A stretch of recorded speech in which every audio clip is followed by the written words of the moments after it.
ಗರಿಗಳ ಭಾನುವಾರ ಯೇಸು ಜೆರುಸಲೇಂ ನಗರ ಪ್ರವೇಶಿಸಿದ್ದನ್ನು ಸ್ಮರಿಸುವಂತಹ ಭಾನುವಾರ.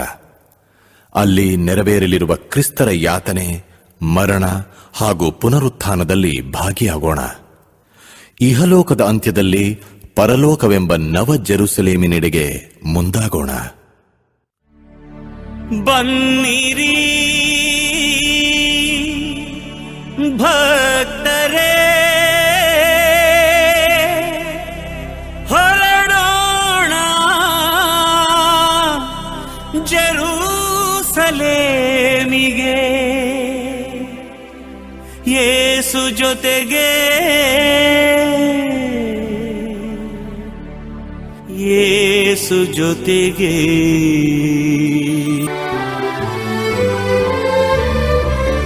ಪವಿತ್ರವಾರದ ಸುವಿಶೇಷ, ಯೇಸು ಪಾಡು ಮರಣ ಪುನರುತ್ಥಾನ. ಪವಿತ್ರವಾರದ ಸುವಿಶೇಷ, ಯೇಸು ಪಾಡು ಮರಣ ಪುನರುತ್ಥಾನ. ಜೆರುಸಲೇಮಿಗೆ ಹೋಗೋಣ, ಯೇಸು ಜೊತೆಗೆ ನಡೆಯೋಣ. ಗರಿಗಳ ಹಿಡಿದು ಸಾಗೋಣ, ಹೊಸಾನ ಗೀತೆಯ ಹಾಡೋಣ. ಹೊಸನ ಹೊಸನ ಹೊಸನ ಹೊಸನ ಹೊಸನ. ಪ್ರಿಯ ಸಹೋದರ ಸಹೋದರರೇ, ಯೇಸು ಸ್ವಾಮಿಯ ಜೆರುಸಲೇಮಿಗೆ ವಿಜಯೋತ್ಸವವಾಗಿ ಹೋಗುವ ಮೂಲಕ ನಾವು ಈ ಪವಿತ್ರ ವಾರವನ್ನು ಪ್ರಾರಂಭಿಸುತ್ತೇವೆ. ಗರಿಗಳ ಭಾನುವಾರ ಎಂದು ನಾವು ಕರೆಯುತ್ತೇವೆ. ಇದರ ಮೂಲಕ ನಾವು ನಮ್ಮ ಯೇಸು ಸ್ವಾಮಿಯ ಪಾಡು, ಯಾತನೆ, ಶಿಲುಬೆ, ಮರಣ ಮತ್ತು ಪುನರುತ್ಥಾನವನ್ನು ಆಚರಿಸುತ್ತೇವೆ. ನೀವೆಲ್ಲರೂ ಇದರಲ್ಲಿ ಭಾಗವಹಿಸಿ ಆ ಕರ್ತನ ಆಶೀರ್ವಾದವನ್ನು ಪಡೆದು ನಾವು ಕ್ರೈಸ್ತಿಯ ಜೀವನವನ್ನು ಅದಕ್ಕೆ ಒಳ್ಳೆಯ ಸಾಕ್ಷಿಯಾಗಿ ತೆರಳಿ ಬಾಳುವಂತೆ ಪ್ರಾರ್ಥಿಸುತ್ತಾ ಈ ಪವಿತ್ರ ವಾರವನ್ನು ಭಕ್ತಿ ವಿಶ್ವಾಸದಿಂದ ಪ್ರಾರಂಭಿಸಿರಿ.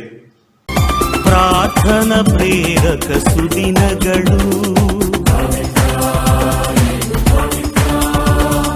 ಪ್ರಶಾಂತ ಪ್ರಭೆಯ ಘಳಿಗೆಗಳು. ಪ್ರಾರ್ಥನಾ ಪ್ರೇರಕ ಸುದಿನಗಳು, ಪ್ರಶಾಂತ ಪ್ರಭೆಯ ಘಳಿಗೆಗಳು.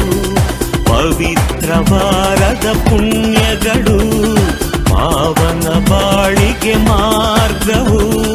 ಪಾಪವ ತೊರೆದು ಕ್ಷಮೆಯನ್ನು ಪಡೆದು ರಕ್ಷಣೆ ಹೊಂದೋಣ. ಪ್ರೀತಿಯಿಂಬಾಳೋಣ, ಸ್ವರ್ಗವ ಸೇರೋಣ. ಹೊಸನ ಹೊಸನ ಹೊಸನ ಹೊಸನ ಹೊಸನ ಹೊಸನ ಹೊಸನ